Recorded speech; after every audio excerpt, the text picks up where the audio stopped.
All right, 4 o'clock on Thursday, June 18th, which is also the birthday of my daughter Lila, who turns 10 today.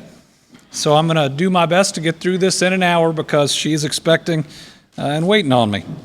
Let's start the way we always start, by knowing that no matter how long it takes, that we're going to get through COVID-19 and we're going to get through it together. And we're going to address all the challenges that are in front of us.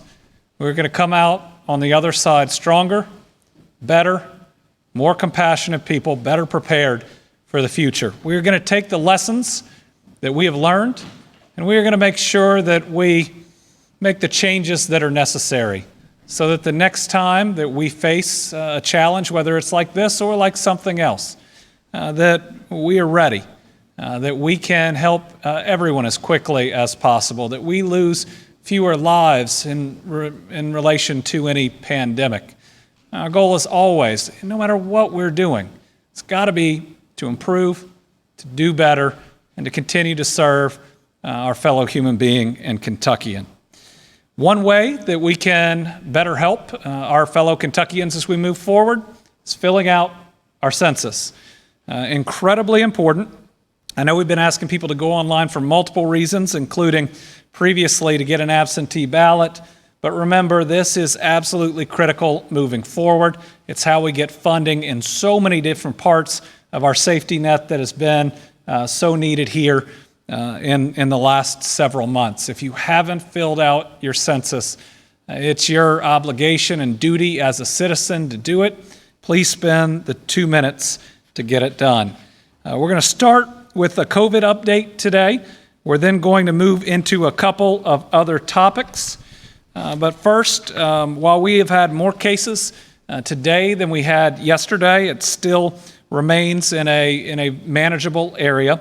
Today we are reporting 234 new cases of COVID-19, and our official state number is now 13,197 total cases since the start of this.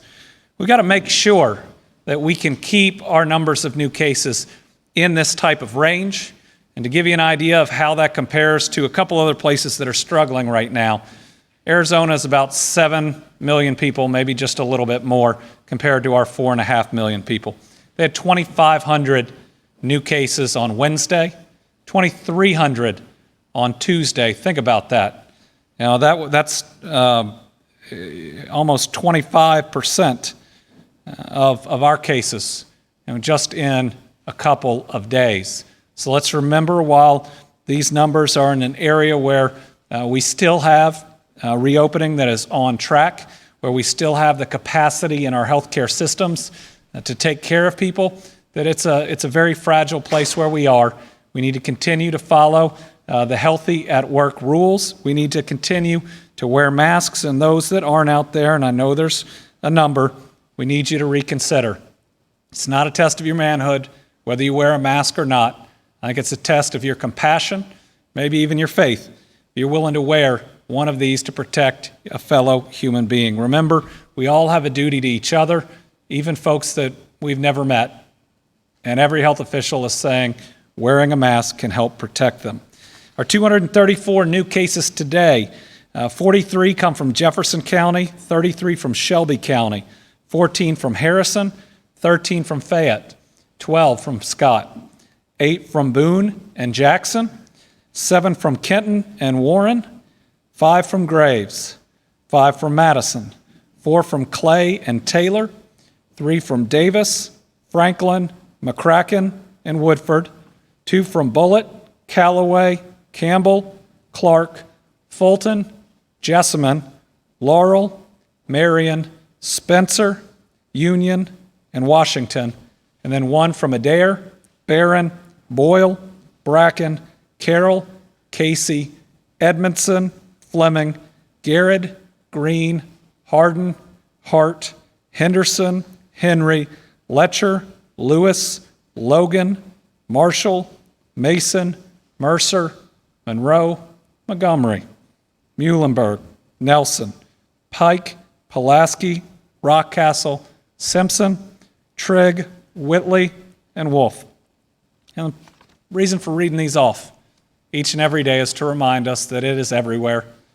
It's in every area of the state. Just because it seems like there's only been 10 cases in your county, we know there are more. And as we see, say today from Shelby, or what we saw from Warren, which continues, it can go from a few cases to a whole lot very quickly. So let's make sure that we are doing our best, knowing that when reopening, knowing that even though it's summer, that we still are living in the midst of a worldwide health pandemic. Our total number of tests thus far in Kentucky since the start, 336,267. That's up over 6,500 since yesterday. We continue to be on a good trajectory. However, the makeup has changed a little bit. I think we're getting more tests in from people who are having elective procedures in hospitals, and we're having fewer people sign up for some of the drive-through testing that's out there. We need people to do both. We can be safer. We can reopen more. We can later look at increasing capacities of different things. If we can keep our testing up, that includes our drive-through testing, we've got to know some of the asymptomatic rate out there, and we've got to be able to catch those cases. Our total number of people ever hospitalized, 2,482. Currently hospitalized, 400. Those are 400 people hospitalized for COVID. There are many other people hospitalized for different reasons out there, and we are watching carefully our bed capacity, and that bed capacity is number of free beds, not just number of beds that don't have COVID patients in there, but number of free beds, to make sure that if there's a spike, then we can make sure we can take care of everybody who needs it. Total number ever in the ICU, 975. Currently, 68. Again, these are just the COVID patients in the ICU, but it's remaining fairly low. Total number of recovered, again, I think this is really low. This is one of the probably the least reported numbers we get from different groups, 3,506. Now today, we did sadly lose 3 additional Kentuckians, bringing our total death count due to COVID to 520 individuals. That's 520 individuals just since March. And it's 520 individuals whose families are reeling and need our help. They include a 79-year-old man from Perry, a 91-year-old woman from Jefferson, and an 87-year-old man from Logan. Let's make sure that we continue to show the compassion we have, light our homes and our businesses up green, ring those bells at 10 a.m. These are 3 families that need us. Now, our overall count of people we've lost did go down by 1 if you took yesterday's number and added our 3. That's because we continually do reviews, looking at all the medical evidence of those that are included passing away from COVID. The one removed was a 95-year-old woman from Grayson. It was determined through medical evidence that she had recovered. Even though that she had tested positive, she had recovered before her passing, and so she is no longer included in the list. That doesn't make her passing any easier for her family. Let's make sure that we remember her too. When we look at breakdown of race and ethnicity of overall cases, 73.53% white, 14.92% black, 6.22% multiracial, 4.65% Asian. Ethnicity, 82.79% non-Hispanic, 17.21% Hispanic. And we're seeing a lot of cases in our Hispanic communities across Kentucky. On deaths, where again we see disproportionality that we cannot ignore, we must address, and we must make sure never happens again. 79.67% white, 16.84% black, 1.85% multiracial, 1.64% Asian. Ethnicity on deaths, it's still about the same as it was yesterday, 96% non-Hispanic and 4% Hispanic. So we continue to look at long-term care facilities. We've had 25 new residents test positive, 7 new staff, and 2 additional deaths. Those are all in residents. 2 additional facilities have at least 1 COVID case. So let's remember throughout this weekend, Even though we're allowed to get together with folks, which we weren't before, we have to be careful. We will have a release giving our numbers of cases and those that have passed Friday, Saturday, and Sunday of this week. We've been asked by the federal government to upload data for Sundays, so that means we'll have to bring in our people, get those numbers. We were trying to give them one day off, but we will put that out via release this Sunday. I know that's a change. All right, switching topics. Tomorrow is a special day in America's history. It's known as Juneteenth. Juneteenth is a day that is recognized when Major General Gordon Granger led Union soldiers into Galveston, Texas, to bring news that the Civil War had ended and to read General Order Number 3 that stated, in accordance with President Abraham Lincoln's Emancipation Proclamation, all enslaved people are free, and former masters and enslaved people have absolute equality of personal and property rights.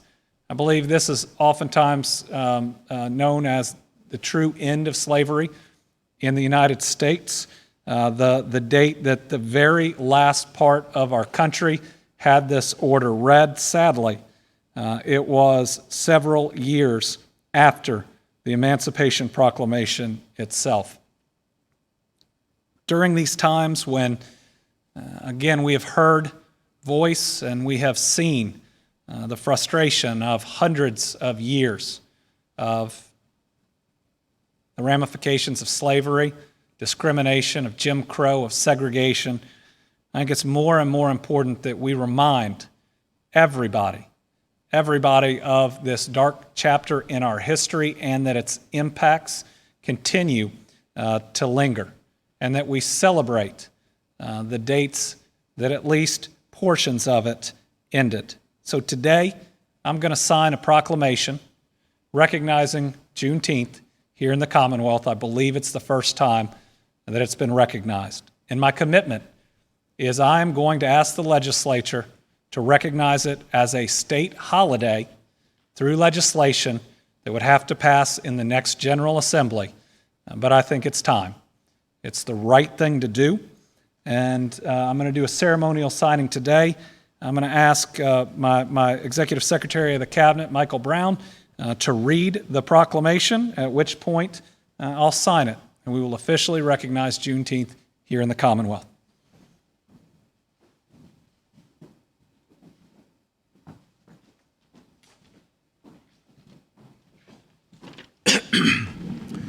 Thank you, Governor, and thank you for giving me the opportunity and honor to read this to the public.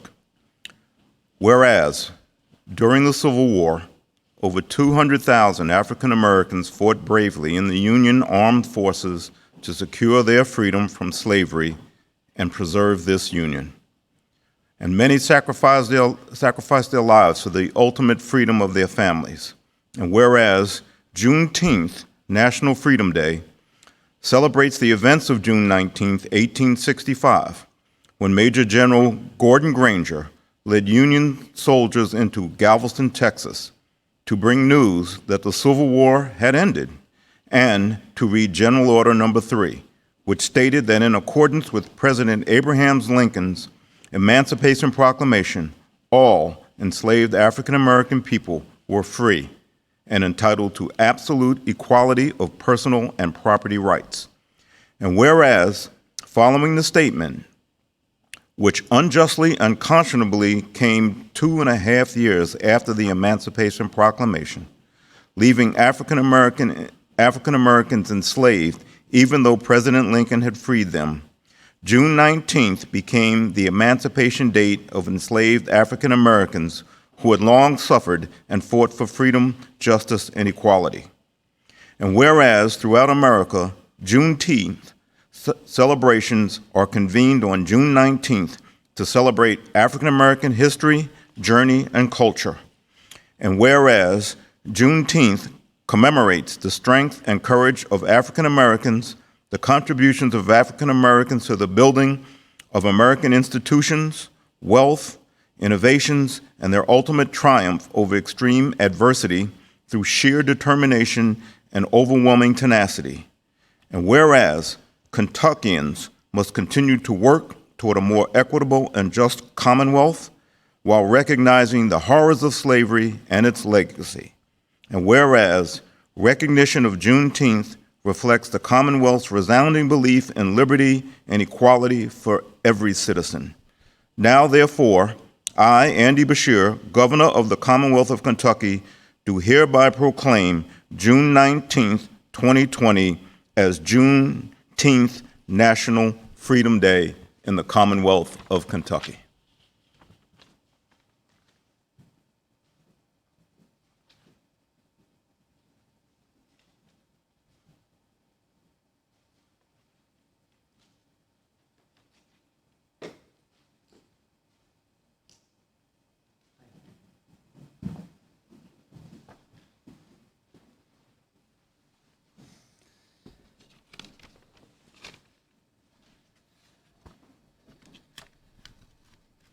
I also wanted to provide an update about something I was able to do before COVID hit. It happened on my third day in office.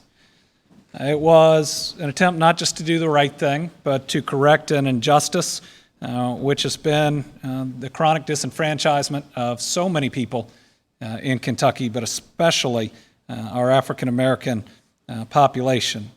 And that was when I signed an executive order restoring voting rights to all felons that had committed nonviolent, non-sexual crimes and had completed their sentences. It would happen automatically. At that time, we estimated that about 80,000 people got their voting rights back right then. It was a moment where just the stroke of a pen could restore some dignity and give people a voice back, not just in public, but at that ballot box. And I remember two individuals who were getting their rights restored, both being there, one with his twin daughters who'd never been able to see him go and cast a ballot. And he had lost his rights when he was 18. He'd never been able to vote. I remember handing him one of the pens, and it's a moment that'll sit with me for a long time. It was one of the best days I've had doing this job. Well, as of today, because that executive order was automatic and restored rights every day that somebody completed their sentence, 175,053 ex-offenders have now had their right to vote restored. Now, each of these individuals still has to register, and even though registration deadline is passed for the primary, everybody can still register for the general. And we'd love to see 175,053 people registered. That's the number of people who've had rights restored. This was a priority of ours. It was the right thing to do.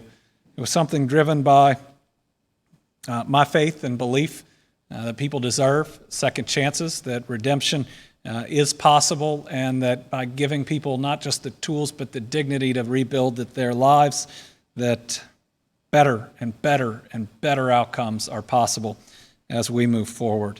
Very excited that number is now over double what it was the day we restored those rights.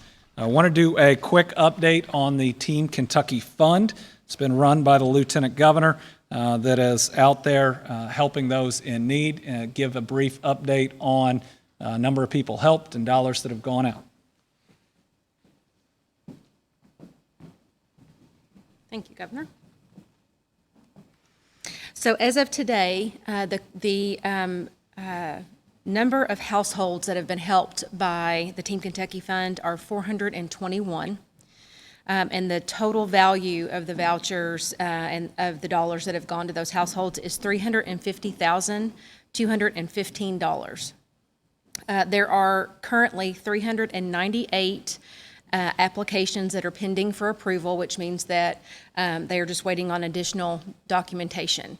I want to remind folks that the web address that they can go to apply to be eligible for Team Kentucky funds is capky.org, and that is the Community Action Partnerships of Kentucky's website. And the reason that we are partnering with them, it goes beyond the Team Kentucky Fund, because as an applicant, when you apply for the Team Kentucky Fund, you can have access to our funds if you qualify, but you also now have access to all of the services provided by Community Action, which helps with job placement, affordable housing, healthcare, childcare, education, and job training. And so there are a litany of other resources that are accessible through this application. And so I would recommend for all Kentuckians who are in need of assistance to apply and take advantage of all of the resources from Community Action of Kentucky, as well as the resources from the Team Kentucky Fund. Thank you.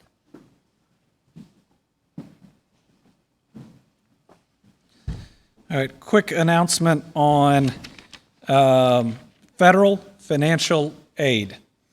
COVID-19 has forced us to an inflection point in our economy, and I believe we must think strategically about what we want our recovery to look like. Now is the time to train and prepare our workforce for the years ahead. That's why I'm urging all graduating high school seniors, parents, and adult learners across Kentucky to complete the free application for federal student aid known as the FAFSA, F-A-F-S-A form. Kentucky's overall FAFSA numbers are down 2.7% from this time last year.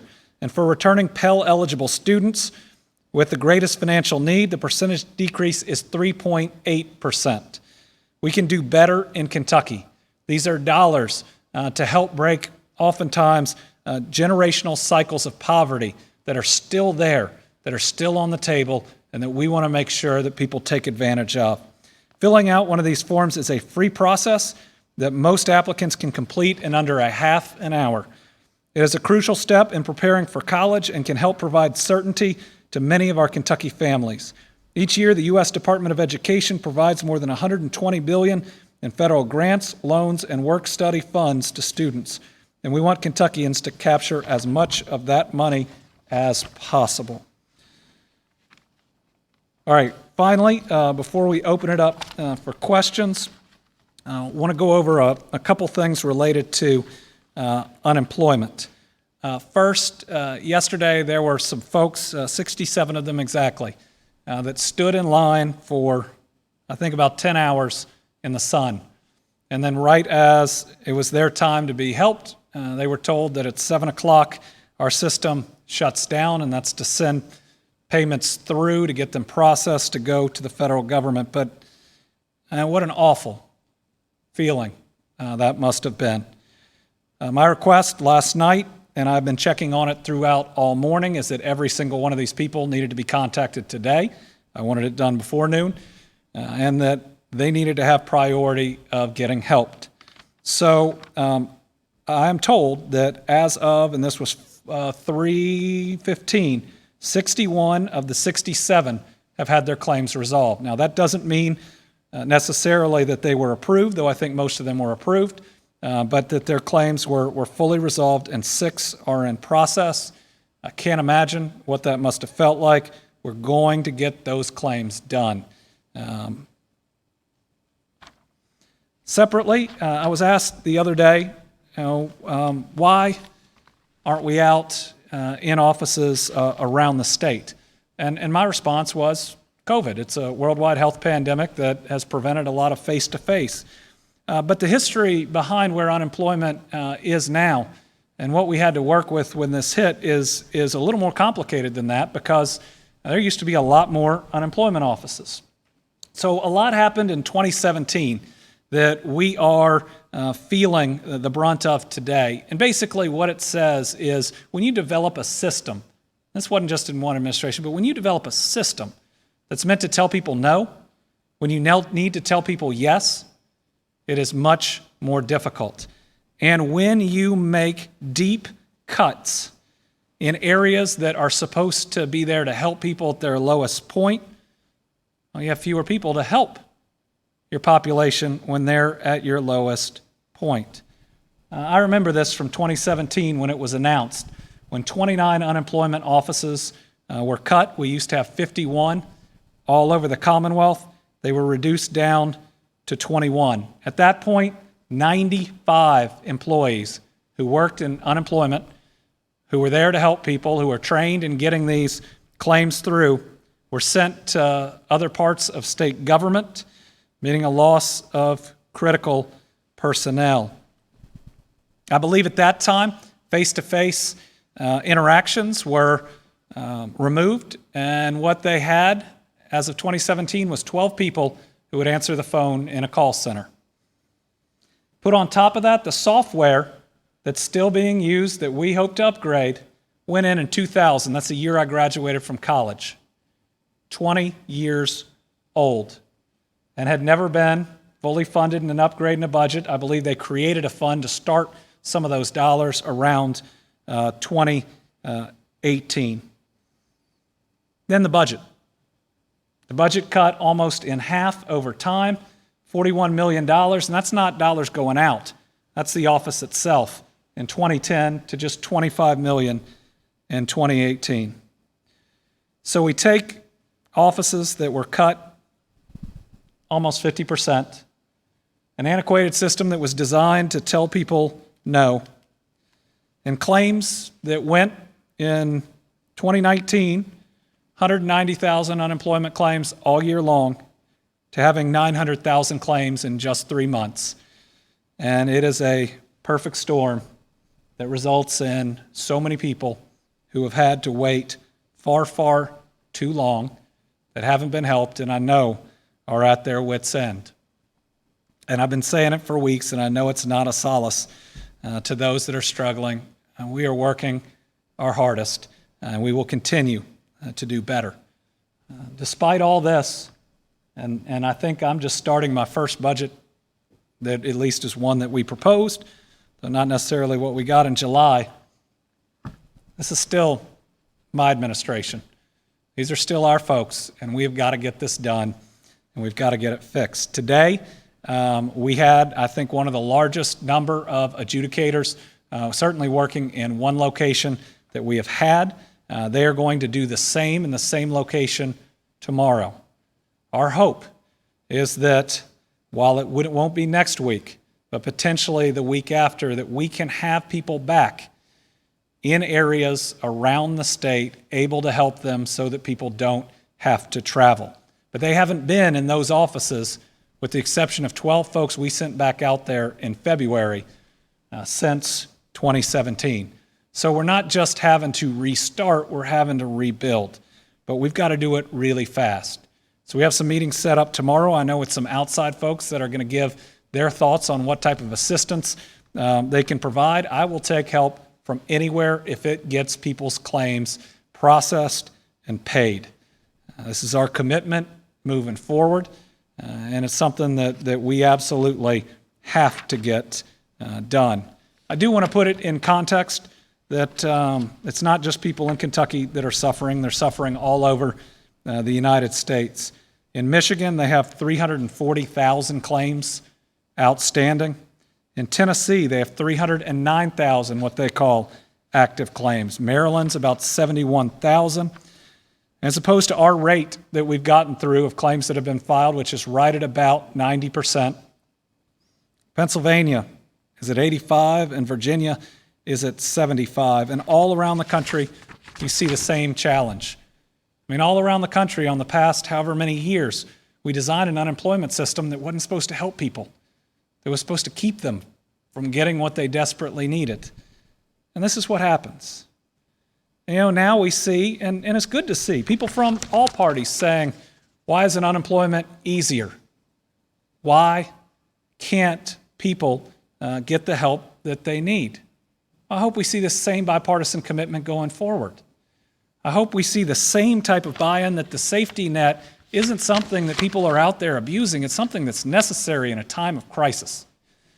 And I hope that we will never starve these systems again, that we will maintain and improve what we have, and that we realize that everybody needs a little bit of help sometimes. And once in every 100 years, or more frequently, a whole lot of us need help really fast. All right, with that, we'll open it up to questions. We've got a number of folks today. We've got Joe Sonka, Dia Davidson, Joe Ragusa, Phil Pendleton, who's back there, and Daniel DeRocher. And I don't think I missed anybody, did I? All right, Joe. In regards to the Juneteenth, what exactly is the state going to be doing, or your office, or you specifically going to be doing to kind of honor that date tomorrow outside of the proclamation? Well, today is the first proclamation, I believe, that's ever been signed for Juneteenth, or certainly the first publicly.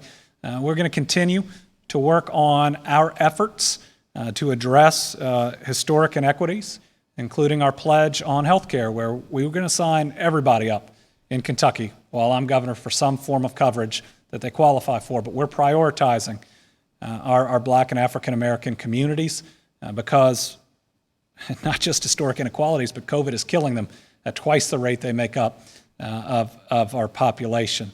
There's some other events that are going on that we hope that we have many people in the administration participating in, and we're going to start our efforts to get it addressed as a state holiday. We hope this time next year will be one of our official state holidays. Dia? Governor, good afternoon. Unemployment, of course, continues to plague our state. Well enough gave a ranking of our state at 47th worst in the nation when it comes to recovering unemployment claims. That came out today. The state UI issues with long lines featured on Today's Show this morning. And I have been fielding UI questions since March on our LEX18 Facebook page and our designated email. People are frustrated. People are hungry. People are losing their homes, their cars. To say that we're going to do something sometime is not good enough for them.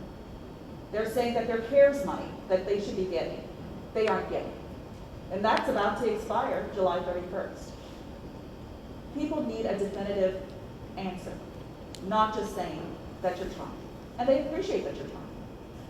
But they can't take that to their landlord, and they can't take that to the grocery store. What can you offer to our fellow Kentuckians? Well, what we can offer to our fellow Kentuckians is that we have more resources going towards addressing their claims than we have in at least the past 8 years. I can't talk to what was available during the Great Recession because I know that there were federal dollars that flowed into it. We have more folks on site here for the very first in-person help, and understand that COVID has made this difficult in two ways. Number one, causing widespread unemployment, and number two, making it very dangerous for a period of time to be face-to-face. And what we've learned is face-to-face is really important. It's really, really important. We're seeing more claims resolved in the last several days, and today, people getting very definitive answers before they leave. We're going to make sure that here, moving out, that there are more face-to-face opportunities in every single community so that you don't have to drive. But I also want to be transparent with people. Our system isn't going to change overnight, that 20-year-old system. And it takes time to train people, though we were doing it today. If you noticed, we had a person helping and a person being trained so that we can have more Tier 2 and Tier 3 folks to help. It's going to be a process to come out of it. I wish I could tell people it's going to happen tomorrow, but with the number of claims and where we are in a starved system, that wouldn't be being honest with them. My hope is that with some outside help, we can certainly speed up this process, but we are seeing, I believe, improvements as we go, and they need to be improvements that last, that are permanent. If we help somebody get their first check, but their next one gets held up, that's not good enough, and it doubles your work. And so while I keep telling people that we're going to keep hustling, we're going to keep trying, part of it is hustling through the number of claims, but we're going to take what we've learned on the last 3 days and put it to work and continue to do better. Now, nobody should be evicted because we have a ban on evictions here in Kentucky. But I hear all the problems, I hear all the concerns, and I know people are frustrated. And while I can't feel that frustration, I'm frustrated. I'm frustrated with our system. I'm frustrated with the amount of time it's taking for claims to happen. I'm frustrated that the numbers seem to change from day to day. My frustration isn't going to solve it, but hopefully my motivation and my willingness to spend at this point whatever it takes to fix it will help fix it. Yesterday, Karen Czar asked for the number of people who were working to process claims. Today, Lieutenant Governor, how many do we have in the facility today? We had 29 individuals. I said it was 30 yesterday. We went over 61 of the 67. The report had been 20 to 25. We had 67 names. So 61 of 67 have had their claims resolved. The other 6 were in process. There was someone assigned to them, and I'm told there was at least one phone call that was made. But the reason that it happened is the system, up until today, automatically shut down at 7 p.m. every night because you got to send those claims to the federal government and you got to process the first set of payment. We're going to be able to go longer today, but people wouldn't get paid if the system doesn't do it overnight. But it still wasn't right. It doesn't seem right. And those people we've got to help. Last question here is, what's my reaction to today's Supreme Court DACA ruling and how it impacts Kentucky streamers? I think it is a decision that was made not just under the law, but with people's heart and with people's faith. These are individuals that have never known another country. Listen, they're Americans. This is the only country that they have known. I believe they're just as American as any of the rest of us. And I think it was the right decision. Other Joe. The organizers of Fancy Farm announced today that they're going to continue having their event this summer, but instead of the shelter outdoors, they're going to move it inside. Do you think that was a responsible decision, and do you plan on going? I haven't seen the plans for Fancy Farm. I just saw an alert about it. I'd have questions about the number of people that are going to be allowed inside, and also what their other setups are going to be. I'll only go if I believe that it's not only safe, but it is a safe example for the public on how to do things. I've been trying as best I can to follow the advice that I'm giving to people. For me, it won't be a political decision this year. It'll be entirely COVID related. I've been to more Fancy Farms now on the last several years, not having missed one in a while. But I want to make sure that it is a truly responsible approach that they're doing. And for that, I'd like to see their plans. Daniel? First question is, are you going to be doing this in-person unemployment next week past Friday? So we don't have an announcement about the in-person Frankfurt unemployment for next week at the moment. One thing we want to make sure we do is everybody who drove up in the last couple days that left their names, they need to be helped. And so the first several days of next week, our plan is to put all of our adjudicators on those and anybody else who may have waited and wasn't helped during that period. We want to make sure, because you look back on the number of employees, now we have more than 12 now that can do it, but we still have limitations, and we're working to lessen those limitations. So that's where we want to help first. Our goal is, it might not be next week, but certainly the start right after that of having people either out in the state or this group traveling. Because by now we've helped a lot of people in Frankfurt who have driven to Frankfurt. We got to make it easier on people too who cannot get away from their community. So we ought to have an announcement on that, hopefully end of tomorrow, at worst on Monday. But Monday, Tuesday at least, we've got to help the people that drove up. We're told that they couldn't get in line because they would have waited all that period of time. They've got to be helped. Would new guidelines from the state be potentially in place by August 1 as a part of reopening phases, allowing groups of more than 50 to gather? That's possible right now. We're looking at moving to the 50 and under, and I will tell you, aside from different groups that are submitting individual plans that we believe have a good plan in place, we're going to have to be really careful when we hit the 50 and under and when we hit 50% capacity in most places. With what we're seeing going on around the rest of the country, that's a time to just look really carefully about where we are and if it's still under control and manageable to take that next step. But we're seeing spikes in a lot of different places. And the White House's advice, Dr. Birx specifically, is that our future probably looks at 50% of our contacts being a manageable range until there is a vaccine. And I'm taking that advice directly from the doctor chosen by President Trump and Vice President Pence very seriously. Phil. If you could go back and change anything about how the unemployment situation has been handled, would you change anything? If I could change how our unemployment situation has been handled, we would have found some way and some dollars, even though I have no idea where, given our budget hasn't started, to update that system. We would have done it. When was I inaugurated? December the 10th? I don't know. It seems like a long time ago at this point. We would have done it the next day. And we got to look at our other systems across state government. We can't allow this to happen anywhere else that people need, because it's still causing problems. So we had a system that was designed to tell you no. It was designed to tell you no. No if you're an independent contractor. No if you're a substitute teacher at a church. No if you've checked the wrong box. Just no. And hoping you wouldn't come back. My belief is a lot of our law was structured that way. The second thing I would have done is move people out a little bit earlier, though we did February, to the centers. And then the question is, what would we have done differently with COVID, given how it was spreading and when it was spreading? And that's been a significant and major challenge.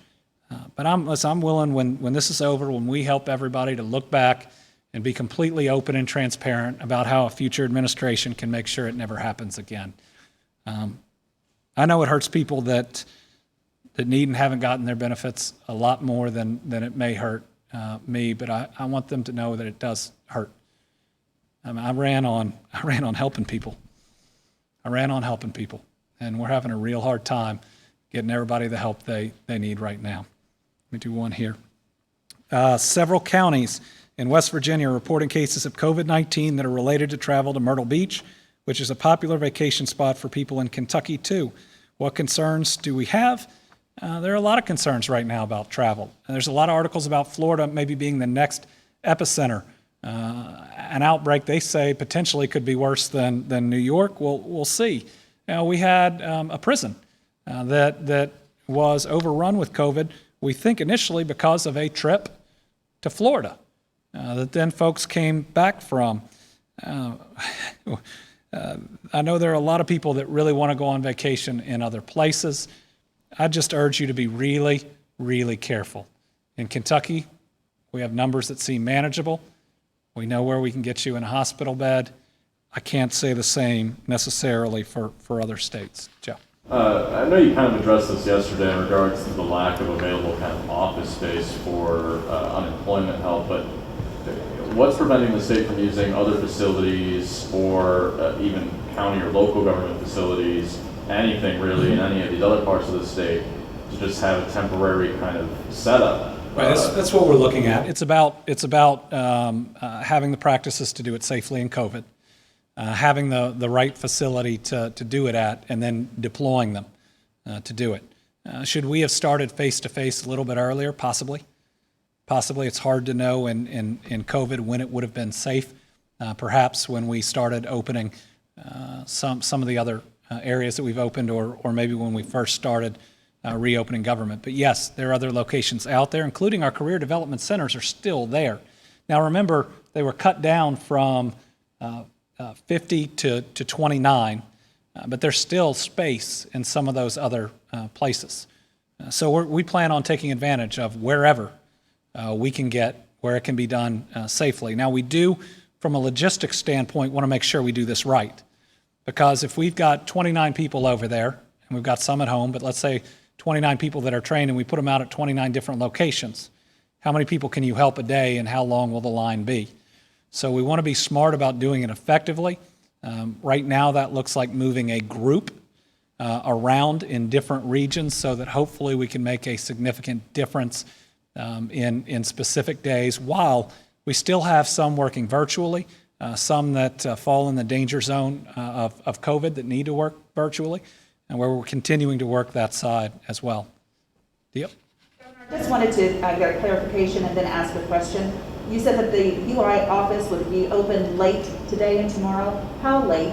Because they were closing at 7. So how much later? We provided tickets to everyone. Our goal is to help everyone that has a ticket.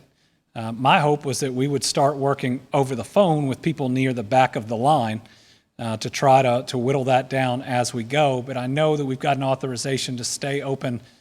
How much later? Right now, it looks like until 8, but I don't want what happened last night to happen tonight. And while people from yesterday are getting help, they had to go through a moment that you shouldn't have to go through, on top of everything else. 21 states with new spikes in COVID numbers, and that's climbing. Any thoughts on closing our borders, especially with we're looking and anticipating college students coming back from various states? And our flagship university is saying that they're going to open and they close at Thanksgiving. Right now, we don't have any plans on closing our borders or reinstating a travel ban. One thing that's really important is the amount of compliance that we get, and not setting certain rules that people aren't ready for at this time. Admittedly, we've seen a drop-off on compliance of people following the rules and the best practices for COVID. And I know they're tired, and people may think they see other examples out there of folks not doing it.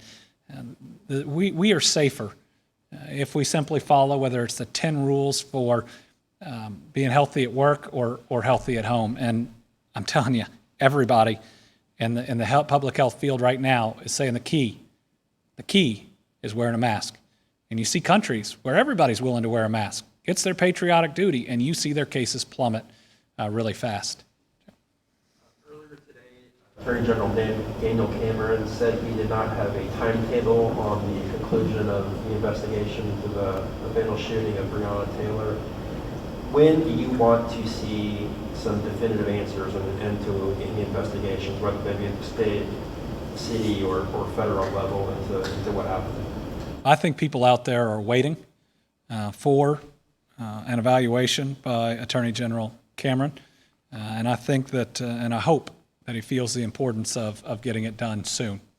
I haven't seen the file. I don't know its size. He had the opportunity to appoint a special prosecutor that could otherwise be working on it, and he kept it internally there for their office. So the timing is really dependent on them and the amount of time you put in, and my hope is that it's soon. I think that this, one of the sources of frustration is how long it's taken, how long. And I would say the same for federal authorities if they also have an investigation. I think people want answers.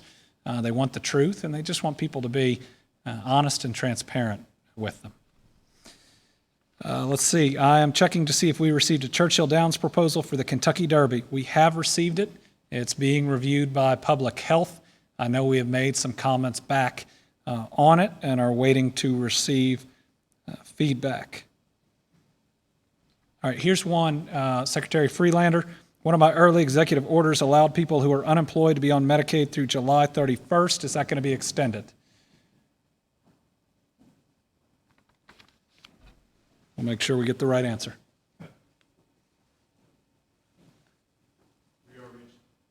Yeah.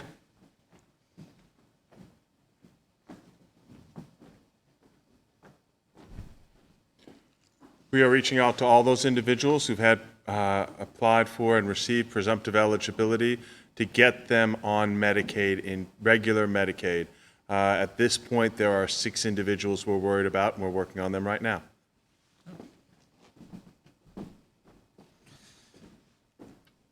Banks are beginning to reopen their lobbies. What are the type of guidance or order to allow them to reopen? We would strongly suggest that they follow as much as possible the retail and other guidance, having people come in and around those same types of guidance should help make it safer.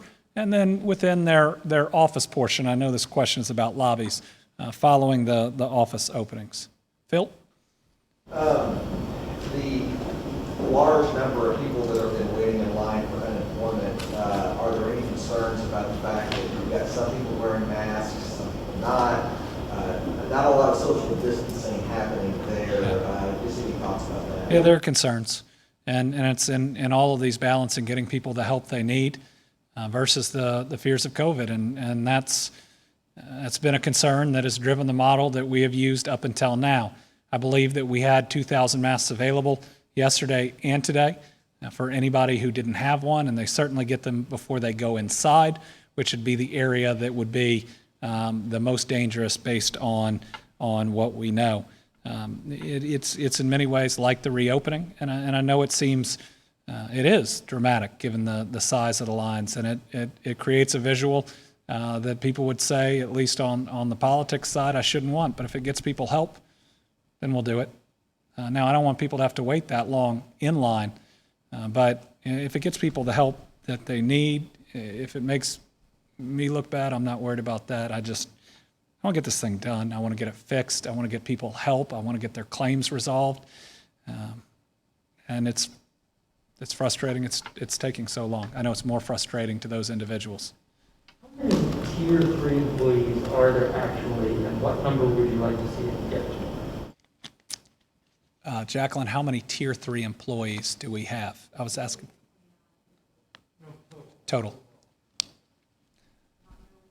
And let us get you that specific number. I was actually trying to pull the total numbers today. So I know it's above 29 because we still have some working remotely, though I will tell you our Tier 3 folks were excited to come in and to work, and they want to address this too.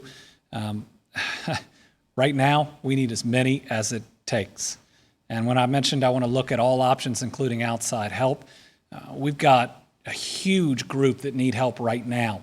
And then it's got to be significantly more going forward.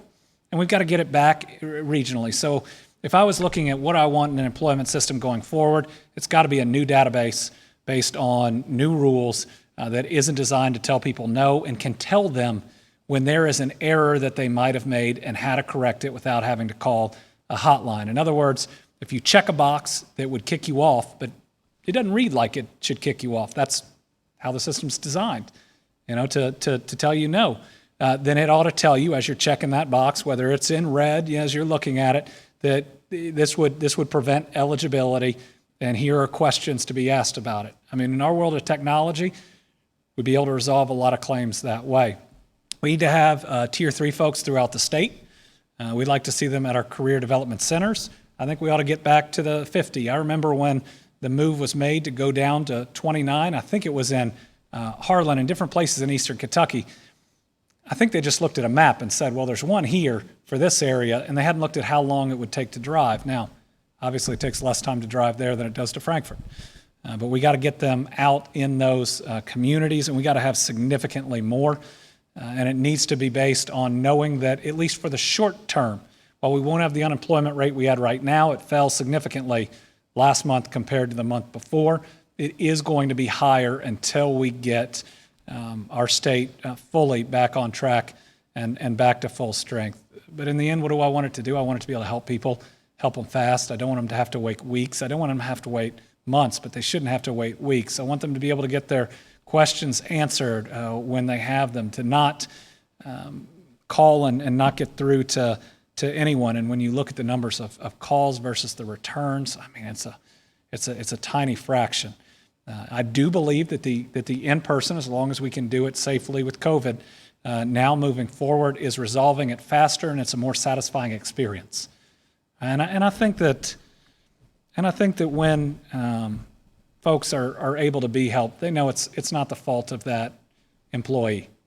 Maybe the fault of the system, maybe the fault of the governor, but it's not the fault of that employee, and that they're working hard to help them out. But on all of these programs, on all of them, on Medicaid, on SNAP benefits, we spent decades, or at least the last decade, designing laws and regulations and systems to tell people no. And we're seeing what that creates. Now, my job is to fix it now and to create a system going forward that when people qualify, they won't be arbitrarily told that they don't. All right, we've kept it a little bit under an hour. I do have that birthday party to get to. We will be back here on Monday. We will continue to work hard every single day in every area we're facing. What I'd ask people on COVID is to be safe, Jobs are bouncing back. The rate from the previous month to last month was better than we expected.